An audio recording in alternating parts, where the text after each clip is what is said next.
안녕하십니까. 오라클 클라우드의 새로운 소식을 쉽게 전달해드리는 OCI 읽어주는 곰돌스의 23번째 시간입니다. 저는 이번 주도 역시나 진행을 맡은 자바 읽어주는 남자 아빠곰이고요. 안녕하십니까. 베어메탈입니다. 안녕하세요. 민사빠입니다. 안녕하세요. 곰돌이입니다. 네, 주말에 비가 오더니 이제 완전히 가을 날씨가 되었네요. 코로나가 좀 난린데 사람들이 계절적으로 지나가는 단풍은 꼭 보고 싶었나 봅니다. 하루에 2만 명이나 설악산을 방문해서 지금 난리라고 하네요. 방역당국도 긴장하고 있고요. OCI 읽어주는 곰돌스에도 2만 명이 빨리빨리 오셨으면 좋겠습니다. 자, 그럼 시작해 보겠습니다. 첫 번째 소식, 클라우드 가드의 새로운 기능 소식부터 시작하겠습니다. 곰돌이님 부탁드리겠습니다. 네, 안녕하세요. 첫 번째로 클라우드 가드 관련 소식은 곰돌이가 소개합니다. 클라우드 가드 관련해서는 저희 방송에서 여러 차례 소개가 되었는데요. 이렇게 자주 소개되는 소식의 대부분은 클라우드 가드의 구성이나 활동 레시피에서의 새로운 기능이 규칙에 추가되었을 때라는 것을 지난 방송에서 소개한 바가 있습니다. 이번 소식도 역시 설정 감지기에서 두 가지의 새로운 규칙이 추가되었다는 소식과 함께 클라우드 가드의 Problem Reconciliation Process라고 하는 새로운 기능이 포함되었다는 것을 전하고 있습니다. 먼저 우리말로 설정 감지기 규칙이라고 하는 이 Configuration Detector 룰에서 새롭게 추가된 두 가지의 규칙은 바로 데이터베이스 시스템이 퍼블릭으로 액세스가 되는지 여부를 감지하는 것과 로드 밸런서가 퍼블릭 IP를 가지고 서비스를 하는지 여부를 감별하는 이 두 가지 규칙입니다. 클라우드 가드의 디텍터 레시피에서 레시피 상세 부분을 열어보면요. 그림과 같이 로드 밸런서의 퍼블릭 IP 소유 부분은 리스크 레벨이 하이로, 그리고 데이터베이스 시스템의 퍼블릭 액세스 부분은 리스크 레벨이 크리티컬로 기본 설정되어 있는 것을 확인할 수가 있습니다. 자, 그러면 클라우드 가드에 새로 추가된 Problem Reconciliation Process가 어떤 것인지는 클라우드 가드의 컨셉을 한번 다시 짚어보면서 설명을 하는 게 좋겠습니다. 클라우드 가드는 OCI 내 컴파트먼트라고 불리는 특정 구역에 대한 보안 상태를 통합적으로 모니터링하고 문제를 감지해서 보안상 더 나은 제안이나 조치를 취할 수 있도록 해주는 보안 서비스입니다. 클라우드 가드의 컨셉을 이해할 때 이 네 가지 용어를 기억해 둘 필요가 있겠는데요. 먼저 타겟입니다. 모니터링할 범위를 지정하는 건데요. 특정 컴파트먼트 지정이 이 타겟이 됩니다. 상위 컴파트먼트가 하위의 서브 컴파트먼트를 대상으로 할지 여부 등을 선정할 수가 있습니다. 그 다음에 나오는 것이 디텍터라고 하는 검출기입니다. 레시피라고 하는 타겟의 특정 리소스들의 활동을 감지하기 위한 이 규칙의 모음으로써 잠재적인 보안 문제를 감지하게 됩니다. 디텍터에는 두 가지 유형의 레시피가 존재하는데요. 구성에 관련된 컨피규레이션 디텍터 레시피가 있고 특정 행위를 감지하는 액티비티 디텍터 레시피가 있습니다. 앞서 소개된 이 두 가지의 규칙은 바로 이 컨피규레이션 디텍터 레시피, 설정 감지기 레시피의 규칙입니다. 액티비티 디텍터 레시피는 어떤 활동을 감지하기 때문에 예를 들면 데이터베이스 인스턴스는 삭제 불허용과 같은 그런 경우의 규칙에 사용이 됩니다. 기본적으로 이 디텍터에서 사용되는 기본 레시피는 오라클 매니지드 표준 레시피가 있고요. 사용자 정의로 각 규칙의 속성들을 바꾸기 위해서는 이 표준 레시피를 클론으로 생성해서 사용자의 보안 요구 환경에 맞도록 수정해서 사용하게 됩니다. 그리고 세 번째 용어인 이 프로블럼은 디텍터에서 감지된 결과물, 즉 보안 문제들을 프로블럼이라고 하는데요. 감지된 목록들은 유형이나 설정에 따라서 관리자가 자동으로 조치를 취할 수도 있고 또는 확인 후에 수동으로 조치를 취하거나 아니면은 보안상 큰 영향이 없다고 판단되면 확인만 하고 버리거나 또는 목록은 유지하되 문제가 해결된 것으로 상태를 바꿔서 조치를 할 수가 있습니다. 앞서 디텍터 레시피에서의 기본 규칙들을 그대로 사용하기에는 무척 엄격합니다. 그래서 프로블럼 리스트에서 조치가 필요한 오픈 항목에는 너무 많은 목록들이 나열될 수가 있습니다. 예를 들면 앞서 소개된 로드 밸런스의 퍼블릭 IP 규칙을 실제로 외부 서비스를 해야 할 경우에도 프로그램 목록에 나타나게 되겠죠. 이런 규칙이 한 50여 개는 되기 때문에 규칙을 수정 없이 그대로 사용하면 보안의 어떤 관리적인 노력이 더 많이 필요할 수가 있겠죠. 그래서 각 프로그램의 보안 위협에 대한 비중에 따라서 각각의 목록은 자동으로 조치하거나 수동으로 상태를 바꾸는 이런 프로그램 라이프 사이클 관리가 필요한데요. 조치되거나 무시되거나 삭제되는 등의 상태는 오픈 상태하고는 별도로 구분이 됩니다. 그래서 지금부터 말씀드리는 내용이 바로 오늘 소개할 클라우드 가드의 새로운 기능입니다. 클라우드 가드의 모니터링 타겟의 변경이나 디텍터나 리스펀더 등의 규칙의 변경이나 설정의 변경은 기존에 감지하던 트리거가 중지가 될 수가 있습니다. 문제는 이것이 변경되더라 하더라도 지금까지는 기존의 프로그램에서의 목록 상태가 여전히 오픈 상태에서 바뀌지 않고 고화 상태로 계속 존재해 왔다는 거죠. 이번에 추가된 기능은 이러한 고화 상태의 프로그램 목록이 변경 시 유형에 따라 일시적으로는 해결됨 또는 삭제됨으로 상태가 바뀌고 복원된 경우에는 해결됨으로 빠진 상태가 다시 오픈 상태로, 그리고 삭제된 상태로 된 것은 새로운 프로그램 오픈 상태로 재생성되는 그런 기능입니다. 물론 복원되지 않는다면은 삭제됨이나 해결된 상태에서 시간이 지남에 따라서 운명을 다 할 수도 있습니다. 이러한 변경으로 인한 프로그램의 라이프 사이클 상태를 조정하는 이 과정을 프로그램 리컨실리에이션 프로세스, 즉 문제 조정 과정이라고 부릅니다. 이 기능은 한국 시간으로 10월 15일에 일괄 적용될 예정이기 때문에 활동이 크게 늘어날 수가 있겠고요. 완료되는 데까지는 며칠 걸릴 수가 있다고 하는데요. 새 기능이 시행되기 전에 이렇게 미리 소식을 전하는 것은 아마도 클라우드 가드를 이미 사용하고 계시는 그런 사용자들에게 혼선을 피하기 위해서인 것 같습니다. 마지막으로 네 가지 용어 중에 리스펀더는 프로그램에 따라서 자동이나 수동 또는 조치를 수행하는 규칙들의 모음, 레시피죠. 이것들을 의미하고요. 이 디텍터하고 마찬가지로 리스펀더는 오라클 매니지드가 있고 그것을 클론해서 재활용하는 사용자 매니지드 레시피를 제공하고 있기 때문에 사용자 환경에 따라 자동 또는 수동 조치 또한 변경해서 수행할 수가 있습니다. 이상으로 클라우드 가드의 이 두 가지 새로운 설정 검출 규칙 추가와 함께 문제 조정 절차 기능에 대해서 설명을 마치겠습니다. 감사합니다. 두 번째 내용은 MySQL 관련 소식입니다. 베어메탈님이 설명해 주시겠습니다. 예, 안녕하십니까. 베어메탈입니다. 오늘 업데이트는 MySQL 데이터베이스 서비스인 MDS에서 아웃바운드 복제를 지원한다는 내용입니다. 우선 간단하지만 중요한 인바운드, 아웃바운드 용어를 설명을 드리자면요. 클라우드 상에서 위치한 서비스를 기준으로 봤을 때 인터넷망이나 전용 네트워크 등으로 데이터가 들어오는 것, 그러니까 유입하는 것을 인바운드라고 하고요. 클라우드 상에 있는 데이터가 어딘가로 나가는 것, 이것을 아웃바운드라고 합니다. 물론 아웃바운드의 기준은 각 회사마다 조금씩 차이가 있을 것 같은데요. 보통은 물리적인 리준을 벗어날 때도 아웃바운드 기준을 적용하기도 합니다. 이번 소식은 MySQL 데이터베이스 서비스에서 복제 구성을 하는 리플리케이션 구성 시에 아웃바운드 복제 구성 지원이 된다라는 것을 얘기하는 그러한 내용입니다. 여기서 중요한 점은 오라클이 제공하는 MDS 서비스에 대한 리플리케이션이라는 점인데요. 다음 페이지 한번 보시면 보통 이제 리플리케이션, 그러니까 복제 데이터베이스를 구성하는 이유는 크게 네 가지입니다. 하나는 데이터를 물리적으로 분산시켜서 보관해야 되는 경우고요. 이는 데이터 관리 목적도 있고요. 법규나 규제 등에 따라서 이렇게 분산시켜서 보관해야 되는 이유도 있습니다.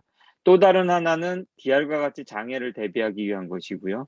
그리고 서비스 확장이라든가 또 복제본을 이용해서 특정 시점의 데이터를 복구하는 용도로 사용하는 경우에도 이러한 것 구성이 필요할 수 있다라고 할 수 있겠습니다. 어쨌든 여러 이유로 데이터베이스 복제를 사용하게 되는데요.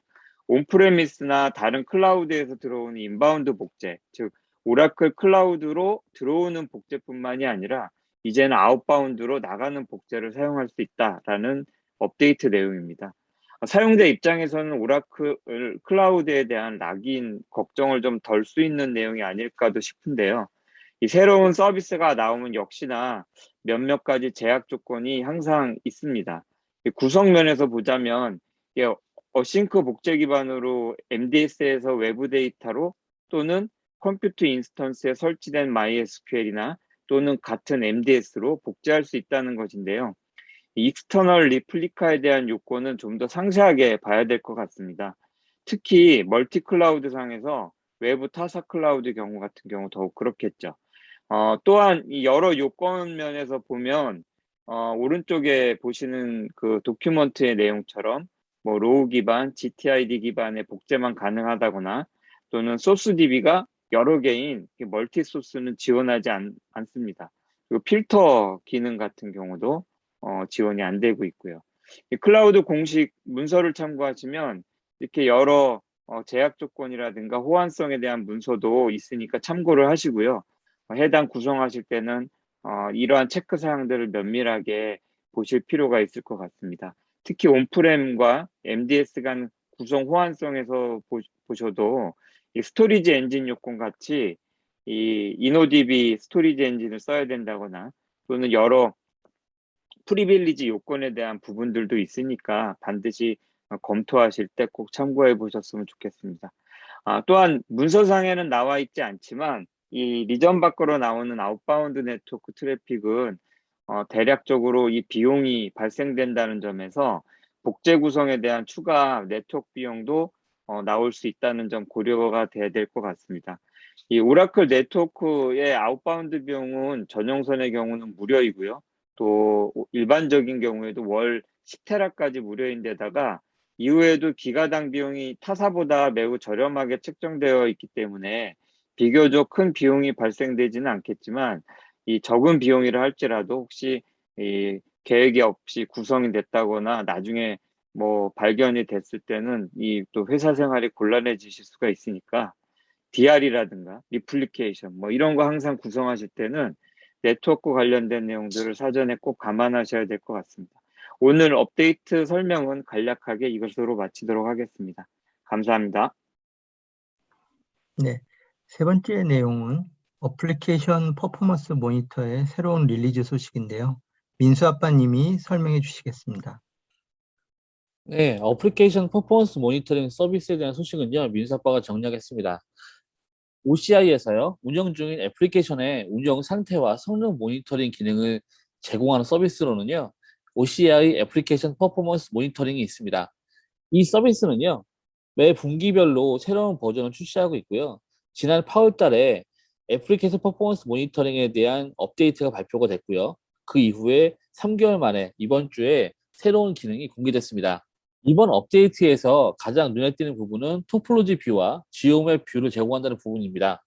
트레이스 익스플로러라는 그런 애플리케이션에 대한 처리 상태를 제시해주는 과정이 있는데요. 이 부분에서 애플리케이션이 처리되는 과정에 대한 각각 세부 정보를요, 상세 정보와 시각 정보로 표시할 수 있습니다. 그리고 이 정보를 다시 지리 정보와 결합해서 지역에 따른 상태 정보로 다시 시각적으로 제시하는 기능이 추가됐는데요. 이런 기능들이 어떻게 추가가 됐는지 잠시 살펴보도록 하겠습니다.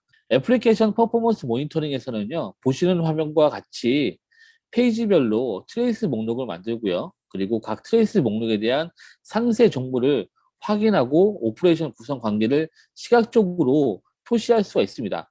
이번에 추가된 토폴로지 뷰 기능을 이용해서요, 애플리케이션 구성에 대한 시각적인 상태를 직관적인 이미지 형태로 볼 수가 있는데요.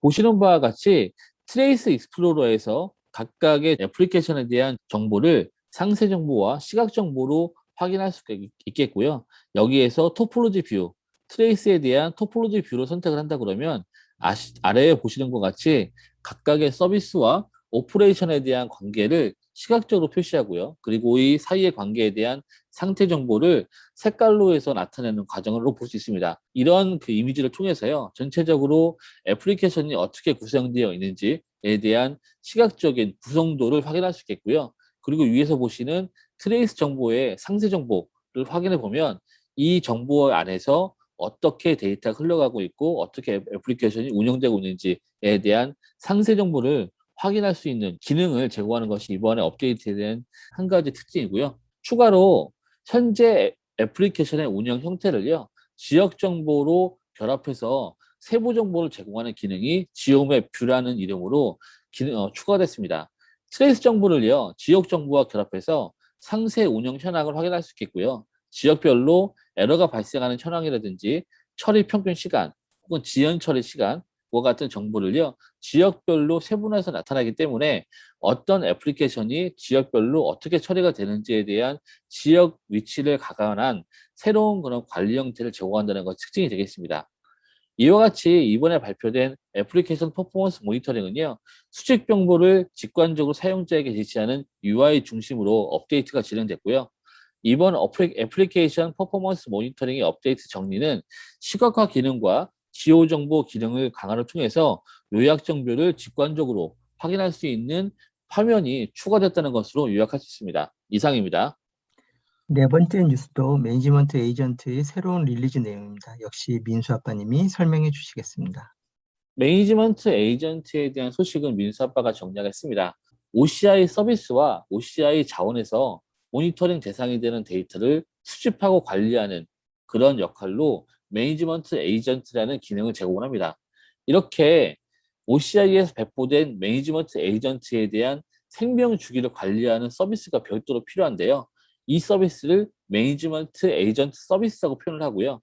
이번에 공개된 매니지먼트 에이전트 서비스에서는요, 매니지먼트 에이전트를 관리하는 기능이 업데이트됐다는 소식을 담고 있습니다. 첫 번째로는 서비스와 그리고 관리 대상이 되는 자원에 배포된 매니지먼트 에이전트에 대한 자동 업데이트 기능을 매니지먼트 에이전트 서비스가 제공한다는 것이고요. 매니지먼트 에이전트 서비스를 통해서 현재 제가 관리하는 모든 애플리케이션, 모든 자원에 배포가 되어 있는 매니지먼트 에이전트에 대한 버전을 자동 업그레이드하는 작업을 관리자가 직접 수행할 수 있습니다. 두 번째는요, 이렇게 관리가 되고 있는 매니지먼트 에이전트와 그리고 OCI 서비스 사이에서는요, 통신에 대한 경로를 관리할 필요가 있는데요. 이것을 매니지먼트 게이트웨이라는 기능을 사용해서 좀 더 단순화된 구성이 가능하게 됐다는 얘기겠고요. 그리고 관리 포인트에 대한 어려움이 좀 더 경감됐다는 소식을 담고 있습니다.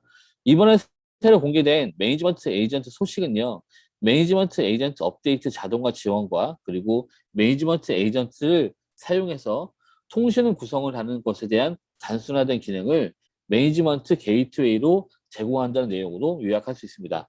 이상입니다. 다섯 번째 소식은 데이터베이스 마이그레이션 서비스와 관련된 소식입니다. 오랜만에 업데이트가 되었네요. 베어메탈님 설명해 주시죠. 예, 데이터베이스 마이그레이션과 관련된 서비스는 베어메탈이 설명드리겠습니다. 오늘 설명드릴 내용이 꽤 많기 때문에 좀 길어질 수가 있겠지만 흥미를 좀 가지시고 봐주셨으면 감사하겠습니다. 오늘 내용은 데이터베이스 이관 서비스인 DMS, 데이터베이스 마이그레이션 서비스에 대한 매우 중요한 업데이트 소식인데요.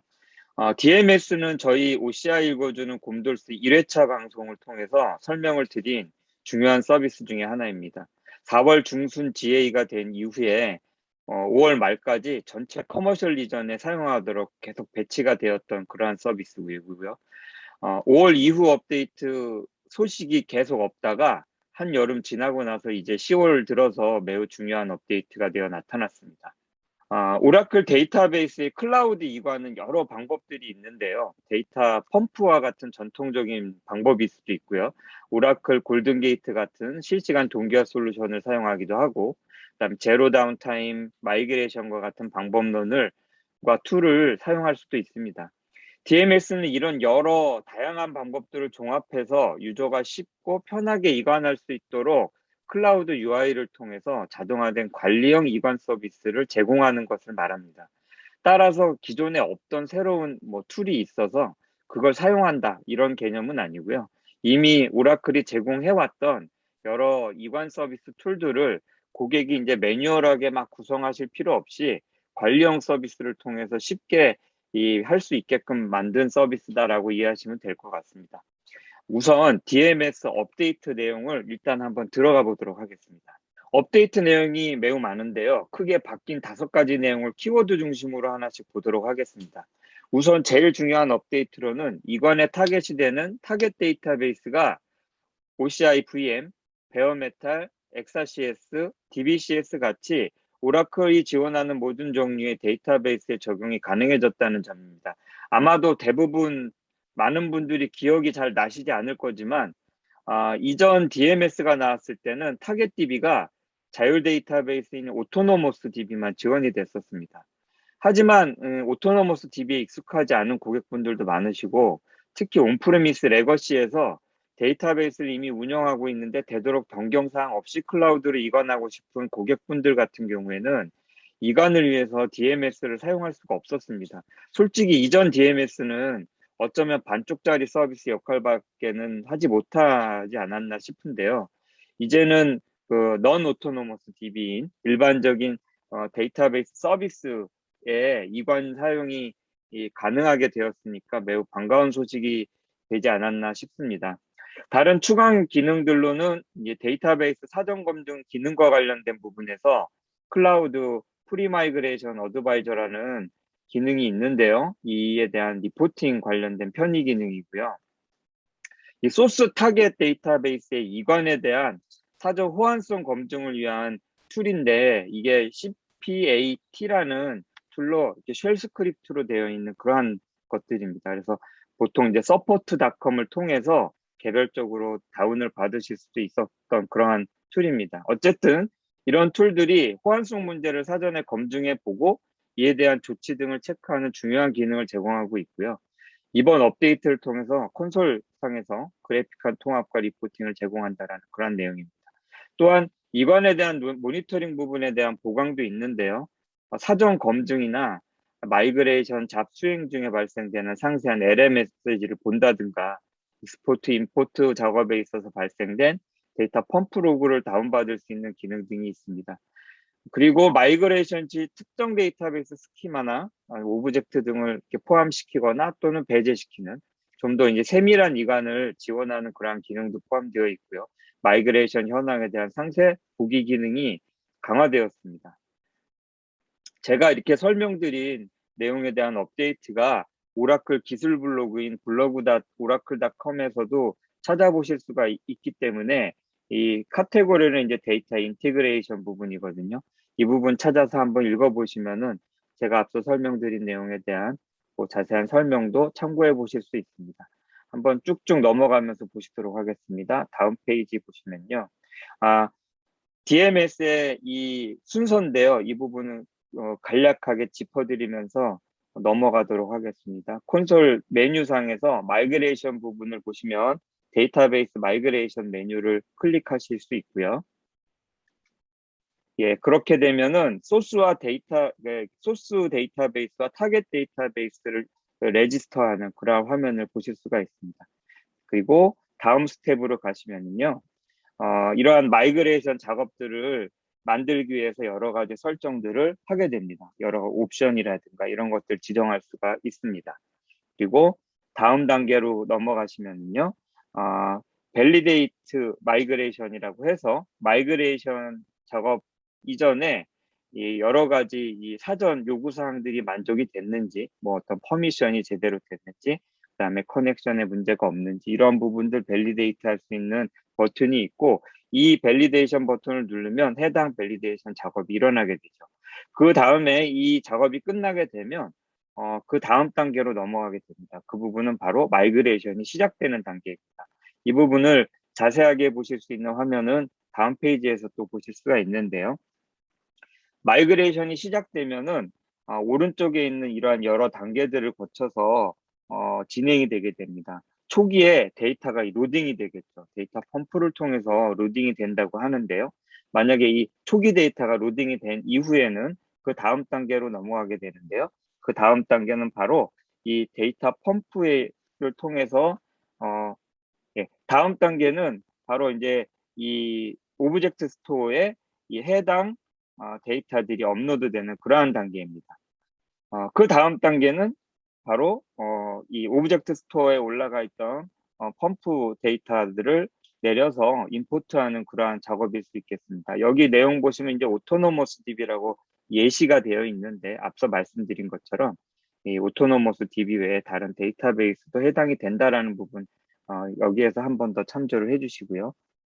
예, 그 다음에는 앞서 말씀드린 오브젝트 스토어를 통해서 데이터들이 이동하는 사이에 발생되는 여러 가지 변경 사항들이 당연히 있겠죠. 이러한 부분들은 바로 골든 게이트를 통해서 이 리플리케이션을 시키고 그 사이에 발생돼 있던 그러한 이 변경된 데이터들을 실어 나르는 그러한 작업들을 통하게 됩니다. 이렇게 되면은 이제 어느 정도 시점에 데이터가 두 양쪽이 동기화되는 그러한 모습을 보실 수가 있습니다. 그래서 다음 단계를 보시면요. 최종적으로 마이그레이션이 완료됐을 때, 이 과거에 썼던 소스 어플리케이션과 붙어 있던 이러한 소스 데이터베이스는 클라우드상의 타겟 데이터베이스로 넘어오는 이러한 형태로다가 작업이 진행되는 그런 모습을 볼 수가 있습니다. 제가 앞서 쭉쭉 화면을 보면서 넘어간 그러한 내용들에 대한 것을 데모 영상으로 보실 수가 있습니다. 이 부분은 유튜브에서 영상을 찾아보실 수가 있는데요. 오른쪽 QR코드를 참고하시면 대략 한 3분 20초짜리 간략한 영상으로 OCI 상에서 메뉴를 클릭해서 데이터베이스를 이관하는 그러한 모습들을 보실 수가 있으니까 이관 절차나 메뉴와 관련해서 궁금하신 분들은 이 부분을 좀 더 자세하게 참고하시면 될 것 같습니다. 예, 오늘은 특별히 이번 DMS 업데이트 뉴스를 계기로 오라클 데이터베이스의 클라우드 이관과 관련된 전반적인 기초 컨셉과 참고 정보를 한번 대방출해 보도록 해보겠습니다. 앞서 설명한 것 같이 클라우드 마이그레이션 서비스와 더불어서 여러 이 복잡한 상황에 맞춰 매뉴얼하게 이관할 수 있는 여러 방법들이 있습니다. 지금 보시는 것처럼 앞서 설명드린 DMS 이외에도 제로 다운타임 마이그레이션 방법이라든가 또는 뭐 SQL 디벨로퍼를 이용한다든가 EM, 기타 여러분들이 아마 데이터베이스 많이 알고 계시는 분들은 아시겠지만 뭐 알맨, 데이터가드, 데이터펌프, 골든게이트 뭐 이런 여러 가지 관련된 데이터베이스 툴들을 이용한 방법들이 있죠. 그렇다면 과연 나의 상황에 맞게 적절한 마이그레이션 방법을 이 중에서 어떻게 찾을 것인가 고민이 될 것 같습니다. 오라클에서는 이 클라우드 데이터베이스 마이그레이션 관련된 어드바이저 사이트를 운영하고 있는데요. 상단에 나와 있는 오라클 테크놀로지 클라우드 마이그레이션 사이트를 가보시면 여러 사례별 방법에 대한 솔루션과 어드바이저를 제공하고 있습니다. 중간에 보시면 이제 클라우드 마이그레이션 어드바이저란 이 빨간색 글씨의 이 툴이 보입니다. 이걸 한번 딱 클릭하시면 어드바이저 기능을 보실 수가 있는데요. 이 페이지는 제가 예로 선택한 어드바이저를 캡처한 화면인데요. 저는 이제 데이터베이스 11G를 현재 사용하는 버전으로 감안을 해서 이 오라클의 관리형 데이터베이스 서비스인 DBCS로 이관을 하려고 하고 이렇게 클릭을 한번 두 가지를 해봤습니다. 그랬더니 마이그레이션 솔루션을 세 가지를 밑에 추천해 줍니다. 보시면은 GDM이라든가 MAA, 기타 방법들이 보이게 됩니다. 한번 다른 거를 한번 눌러보도록 하겠습니다. 예, 요 화면은 제가 앞서 말씀드린 11G에서 한번 오토노머스 데이터베이스인 ATP로 한번 타겟을 바꿔봤는데요. 밑에 보시면 마이그레이션 솔루션으로 DMS와 EM이 추가되어 보입니다. 이렇게 이것저것 한번 바꿔보시면 밑에 아래 방법들이 여러 가지 방법들을 공고해주는 그런 화면을 보실 수가 있습니다. 그러면 오라클 데이터베이스를 클라우드 이관 솔루션에 어떤 것들이 있는지 그리고 이런 것들은 어떤 상황에서 사용 가능한 건지 한번 하나하나씩을 좀 보실 텐데요. 위에 지금 보시는 화면은 GDM 화면이고요.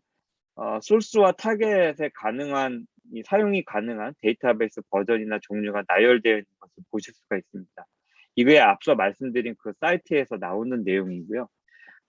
또 오늘 설명드린 이 방법, DMS 방법 이외에도 위에 보시면 이제 뭐 여러 가지 EM을 통한 방법, SQL 디벨로퍼 통한 방법, 그리고 MA에 대한 방법들 이런 것들 보실 수가 있습니다. 제가 오늘 설명드린 DMS를 보니까 타겟에 오토노머스만 돼 있네요.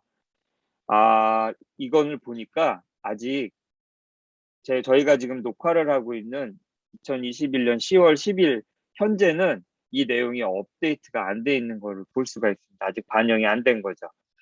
사실 앞서 눈치가 빠르신 분들은 아마 이미 눈치를 채셨을 텐데 앞서 어드바이저에서도 사실 DMS가 빠져 있었습니다. 뭐 이런 거 사소한 것들은 조만간 이 포털 사이트에 바로 업데이트가 되리라는 생각을 하고 있습니다. 이렇게 뭐 그 외에도 이동형 장비인 이제 DTA를 가지고 오프라인상으로 이동하는 방법이 있고 이건 사람이 직접 들고선 데이터를 집어넣고 이동해서 나르는 그러한 방법이라고 보시면 되겠고요. 그리고 알맨을 이용한 방법, 데이터 펌프, 플러거블 DB 등 이렇게 다양한 이동 방법을 활용하는 방법들도 이 사이트에 설명이 되어 있습니다. 오늘 앞서 설명드린 장표를 다시 한번 보시겠는데요. 내용 자체는 어렵지 않고 간단하지만 실제 이관을 할 때는 매우 환경이 복잡하고 여러 가지로 고려해야 될 사항들이 많습니다. 그래서 데이터베이스 관리와 운영에 아주 능숙한 여러 전문가가 필요한 이 고도의 작업이기도 합니다. 이 마이그레이션이라는 것이. 오늘 소개한 여러 방법들 뿐만 아니라 새롭게 오늘 업데이트된 데이터베이스 마이그레이션 서비스라는 방법이 이러한 고민과 어려움을 해결하는데 아주 유용한 툴과 서비스가 될 것 같습니다. 이것으로 오늘 길게 진행된 데이터베이스 마이그레이션과 관련된 설명을 마치도록 하겠습니다. 감사합니다. 6번째 뉴스는 제가 진행할 텐데요. 자바의 신규 버전 17에 대한 소식입니다. 이번 주는 지난 9월 17일 공식적으로 릴리즈된 자바 17 LTS 버전에 대한 내용을 좀 소개하자는 의뢰가 있었어서 준비를 좀 해봤습니다. 우선 이번 자바 17은 기존의 자바 업데이트와는 달리 자바 8과 자바 11에 이은 세 번째 LTS 버전입니다. 따라서 2029년 9월까지 보안, 성능 및 버그 수정, 업데이트가 제공된다고 보시면 됩니다. LTS는 롱텀 서포트의 약자입니다. 3년 전 11 버전 출시 후에 한 70가지 이상의 JP가 구현이 되는데요. 이걸 다 소개하자면 특별 방송을 만들어야 돼서 우선 제가 몇 가지를 좀 뽑아봤습니다. 이번 자바 17에서 이제 완전히 안녕, 굿바이, 아디오스 그렇게 한 것들이 많습니다. 뭐 398번, 407번, 410번. 제가 처음 자바에 놀랐던 게 이제 브라우저에서 노는 애플릿으로 만들어진 듀크였는데 아직도 잊을 수가 없거든요. 근데 애플릿이 이제 영영 없습니다. 요즘 브라우저 보안 모델 때문에 잘 안 쓰기도 했었는데 이게 이제 활용도도 적고 이제 안 되는 것들이 이제 브라우저에서 계속 안 되고 그러다 보니까 완전히 이제 이번에 없애게 됐고요. 활용도가 적었던 RMI 액티베이션 같은 경우, 그 다음에 실험적으로 좀 적용됐던 AOT, JIT 컴파일러나 이런 것들 제거됐습니다. JAOTC라고 했던 거 있죠? 그거 없어졌습니다. 그리고 1점대부터 했었죠, 아마? 시큐리티 매니저라는 거 있지 않습니까? 그것도 요번에 없어졌습니다. 이 실험적으로 적용했던 컴파일러 없어진 건 아무래도 이제 그랄VM 여파라고 봐도 무관하지 않겠죠? 306번은 원래 자바 프로그래밍 언어 및 자바 가상 머신은 기본적으로 엄격하게 이제 부동 소수점 문법들이 이제 존재를 했었는데요. 이게 하드웨어 아키텍처 제한 사항들을 이제 전부 수용을 하다 보니까 이게 엄청 빡시잖아요. 그래서 자바 1.2부터 살짝 이제 예외사항을 기본적으로 좀 채택을 했었거든요. 근데 이제 예외가 더 이상은 그렇게 유용하다고 생각하지는 않은 것 같아요. 그래서 요번에 그렇게 예외를 줬던 부분들이 이제 다 빠지고 이제 굉장히 엄격하게 이제 적용을 하게 됐고요. 그리고 난수 발생기 같은 경우에는 이게 난수를 발생을 시키는 게 예측이 안 되는 난수를 발생하는 게 좀 어렵습니다. 근데 이제 그런 것들 보안 쪽에서는 굉장히 중요해가지고서는 별도 알고리즘으로 만들기도 하고 그랬는데 자바에 포함된 이제 난수 발생기 쓰셔도 될 듯 합니다. 그 보안 쪽에서는 이거 못 쓴다고 뭐 다른 거 쓰고 막 그랬는데 제대로 된 난수가 나온다고 하니 믿고 한번 써보시는 걸 권해드리겠습니다. 그리고 그 이번 버전의 이제 그 피처를 보면서 애플 엄청 밀어준 것 같은 게 참 많은데, 우선 JDK를 그 맥OS Arc 64 플랫폼에 이제 포팅을 했습니다. 새로운 ARM64 기반의 애플 실리콘 컴퓨터에서도 자바 애플리케이션이 자체적으로 이제 실행하는 것들이 가능해졌습니다. 그 M1 받고 개발하려고 하다 보니까 헐 하신 분들 많을 텐데요. 이제 포팅이 됐습니다. 예, 그 전까지는 뭐 로제타 그 안 깔려 있으면은 막 에러 뱉고 막 그랬었죠. 그럼 전 요번에 좀 있으면 나올다고 얘기 나오는 M1X를 사야 하는 건지 이거 모르겠습니다. 412번은 그 이제 JNI 예전에 많이 쓰셨었는데, 이게 퓨어 자바로도 JNI 구현하던 것들이 된다고 하는 이야기고요. 그리고 벡터 API가 좀 개선이 됐습니다. 원래 17에 들어간 게 있었는데 그걸 이제 플랫폼 구애받지 않고 이제 고성능으로 처리가 가능한 개선이 되었습니다. 그래서 벡터 연산에 대해서 계속 개선을 하고 있는 건 아무래도 이제 AI 영향이 있는 것 같아요. 그리고 그 마지막으로 좀 핫하다고 생각했던 게 그 실드 클래스인데요. 그 우선 언어적인 측면에서 그동안 그 무척 주목받았던 프로젝트 엠버가 있는데, 거기서 이제 실드 클래스가 좀 반영이 됐어요. 그래서 우리가 그동안 이제 모델링을 할 때 자바 상속 관련된 걸 어떻게 마땅히 제어를 할 수 있는 방법들이 없었습니다. 근데 이번에 반영이 된 JP409 통해 가지고 상속이나 이제 그런 거를 이제 선언적으로 좀 제어할 수가 있게 되었고요. 이게 기존 파이널 클래스랑 뭐가 틀려? 이렇게 뭐 하시는 분이 있을 텐데요. 다음 페이지 넘겨주세요. 예전에 저희가 이제 그 상속을 막으려면 이제 파이널 클래스로 이렇게 선언을 하게 되면 이 클래스를 상속하는 게 이제 전부 안 되는 거죠. 예. 근데 이제 실드 클래스 A 퍼밋 B를 하게 되면요. 어느 건 되고, 예. 여기서 이제 그 B는 된다는 얘기죠. 그런데 이제 나머지는 안 되고, 이런 식으로도 이제 제어가 되는 거죠. 그래서 이렇게 가능해진다는 것들을 이제 말씀드리면서 이번 자바 17 업데이트 관련된 소식은 마치도록 하겠습니다. 7번째 뉴스는 오라클의 글로벌 행사 관련 소식입니다. 베어메탈님이 소개해 주시죠. 예, 좀 라이트한 소식 전달 드리도록 하겠습니다. 오라클은 매년 11월경에 오라클 최대 규모의 행사를 열었었는데요. 아마 많은 분들이 아실 겁니다. 오라클 오픈월드, 줄여서 OW라는 행사이고요. 장소는 주로 미 서부 샌프란시스코에서 개최를 했습니다. 이 시내 중심부에 이제 모스콘 센터에서 대규모 행사들을 진행하곤 했는데요. 코로나 이후에 다른 여러 업체랑 마찬가지로 이러한 행사를 개최하고 하지 못하고 있는 그러한 상황입니다. 그래서 올해도 예년같이 온라인으로 행사를 개최하기로 했다고 하고요.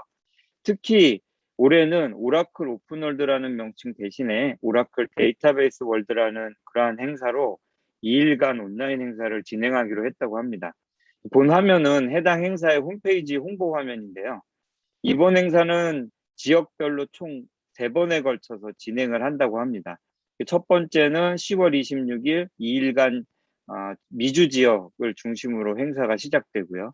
이어서 유럽, 중동, 아프리카 대상으로 11월 초에, 그리고 마지막으로 아시아 지역 대상으로 12월 1일, 2일에 진행을 하게 됩니다. 다음 페이지 한번 보시겠습니다. 첫 번째인 미주 지역 행사 화면을 보시면요. 총 35개 세션과 함께 55개의 온디맨드 세션을 준비했다고 하고요. 오라클의 매우 유명한 주요 개발자들과 인사들 24명이 나와서 오라클이 생각하고 준비하고 있는 주요 기술들을 설명해 준다고 하네요. 이 오라클 데이터베이스 분야에서는 거의 뭐 고조할아버지 정도 되는 앤디 맨델슨 형님을 비롯해서 MySQL 개발 총괄 부사장으로 요새 유튜브 출연에 자주 나오고 있습니다. 리프 나가루알 같은 그런 VP들이 각 요소 기술 분야의 개발을 이렇게 총괄하고 있는데요. 이런 매니저들이 나온다고 하니까 오랫동안 데이터베이스 분야에서 일했던 저로서는 이 양반들이 이번에 무슨 새로운 내용을 소개할까 아주 궁금해지기도 합니다. 저와 같이 비슷하게 궁금하신 분들은 이게 무료로 등록 진행되는 행사라고 하니까요. 이번 행사에 한번 등록을 해보시고 관람해 보시는 것도 좋을 것 같습니다. 다음 페이지 한번 보시겠습니다. 이 화면은 3개의 세션으로 진행되는 미주 행사의 세션 아젠다에 대한 캡처 화면인데요. 오라클은 데이터베이스 관리자라든가 개발자, 아키텍트, 데이터 분석가 등등 이 관심사에 맞춰서 세션 가이드를 위해 PDF로 제공을 하고 있습니다. 본인의 업무나 관심에 맞춰서 이 세션을 이렇게 돌아서 볼 수 있게끔 추천받아서 이렇게 볼 수 있는 내용인 것 같습니다. 이런 부분들도 한번 활용을 해보시고요. 다음 페이지를 보시면 오라클 데이터베이스 월드에 대한 URL이 궁금하실 텐데요. 오른쪽 공룡이 알려주는 QR코드를 한번 찍어 보시면 행사 홈페이지로 연결이 됩니다. 저는 첫 번째로 진행되는 미주 행사가 가장 궁금하긴 한데 역시나 이게 낮밤이 정반대로 가는 행사라서 참여하는데 아마 많은 정성과 노력이 필요하지 않을까라는 생각이 들게 됩니다. 이 시차 문제를 고려한다면 이후에 진행되는 아시아 행사를 참고하셔도 될 것 같은데요. 조만간 한국 오라클에서 해당 행사에 대한 홍보를 아마 할 예정일 거고요. 특히나 이제 12월 아시아 행사에서는 한국 고객들을 위한 이제 통역이라든가 번역 지원도 아마 준비할지도 모른다는 이제 첩보가 있습니다. 참고하시면 좋을 것 같고요. 이상으로 오라클 글로벌 행사 연말에 진행되는 행사 소식을 전달하면서 저의 시간을 마치도록 하겠습니다. 감사합니다. 네, 이번 주도 열심히 준비한 소식을 모두 마쳤습니다. 행사 소식과 자바 업데이트 소식까지 여러 소식을 전해드렸습니다. 오늘 저희 소식을 듣고 궁금하시다고 생각되는 질문은 꼭 댓글로 남겨주시고요. 이상으로 오시아 읽어주는 곰돌스 23번째 시간을 마치도록 하겠습니다. 오시아 읽어주는 곰돌스가 유익하다고 느껴지신다면 구독, 좋아요, 알림 설정 부탁드리겠습니다. 지금까지 오시아 읽어주는 곰돌스의 아빠곰 베어메탈. 민수 아빠. 곰돌이었습니다. 네, 감사합니다. 네, 수고 네, 수고하셨습니다. 감사합니다. 수고하셨습니다. 네.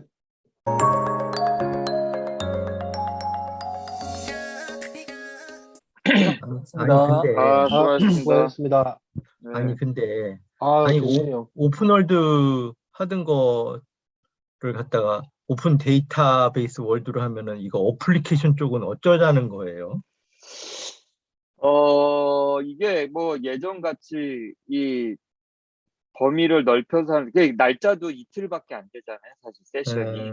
예, 세션도 왜 예전에는 막 오픈월드 행사는 거의 1000개가 진짜 넘었어요. 예, 엄청나게 많았거든요. 그리고 뭐 장소도 굉장히 많이 빌려서 동시에 세션이 막 열 몇 개씩 진행하고 이랬던 행사라서. 근데 이제 올해는 제가 볼 때는 이 데이터베이스 쪽 관련된 내용들, 제가 내용을 살짝 보니까 이 세션 제목으로 봐서는 아마 이 MySQL이라든가 오토노머스 관련된 내용으로다가 아마 그거에 포커싱한 행사로다가 만든 것 같아요. 뭐, 좀 마이그레이션 다, 쪽을 누리고 작정을 한 거라고 봐도 될 것 같네요, 보니까. 근데 뭐 개발자 세션이나 저기 오라클 클라우드 세션은 또 오라클 라이브나 이런 그 예. 개별적으로 따로 하니까.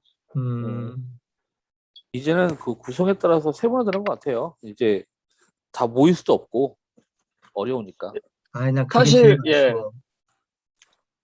예, 사실 뭐, 다른 행사들처럼 이게 크게 많이 진행하는 것도 좋긴 하지만, 또 이렇게 제 생각에는 주제별로다가 자주자주 하는 게 더 좋을 것 같아요. 이게, 제가 만약에 이런 행사를 만드는 사람이라면, 그 자주 노출시키는 게 좋지. 큰 행사 한 번 해서 옛날 같이 막 이 그 밴드웨건 효과라는 것처럼 사람들 우르르 몰려가서 다 같이 보고 좀 뭐 저 언론이나 이런 데도 막 나오고 이런 반응을 노릴 수가 있었는데 지금 코로나라서 그런 거 못하고 다 온라인으로 하다 보니까 예전만큼 홍보도 그렇고 관심도 그렇고 쉽지가 않은 것 같아요. 그래서 보면은 자주 노출하는 게 오히려 더 마케팅에 도움이 되지 않을까 싶어요. 예, 맞는 말씀이세요. 예, 예. 그리고 예전에는 음, 세션 한 2,000개 하면서 한꺼번에 컨텐츠를 딱 만들어서 배포하는 그런 형식이었는데 그치. 이제는 음, 그렇지 않거든요. 맞아. 이게 채널도 다양해졌고 맞아. 계속 뭔가 팀별로 이제는 오픈해서 작업하는 일이 이루어지니까 예. 그런 그 매스한 그런 행사가 이제 거의 효과가 있나 싶기도 해요. 제가 지금 집에도 아직도 갖고 있는 게 뭐냐면 옛날에 미국의 오픈월드 행사를 한번 등록하고 간 적이 있어요. 엘사 다닐 때. 근데 그때 뭐가 왔냐면 머티리얼 이 CD집이 왔는데 거의 무슨 박스 세트야. CD가 20몇 장이 그 안에 이제 뭐 발표 자료니 뭐 이런 거 있잖아요. 옛날에 세미나 신청하면은 그 돈 비싸게 주면은 그 머티리얼까지 제공해주는 티켓이 있었거든요. 뭐 골드 티켓 같이. 근데 뭐 회사에서 보내주니까 그냥 그걸로 딱 제일 좋은 거. 예, 제일 좋은 걸로 뭐 저 회사 저걸 비용으로 하니까 그건 좀 그랬더니만 있는 것 같아. 엄청 박스 세트가 나중에 왔어. 그래가지고 야 근데 그거 보지도 않았어. 지나고 나면 안 봐. 자, 오늘 뭐 늦은 시간까지 네. 수고하셨는데 저희 한 1시간 했네요. 네, 네. 아유, 알겠습니다. 네. 네 네, 수고 수고하셨습니다. 많으셨고요. 수고하셨습니다.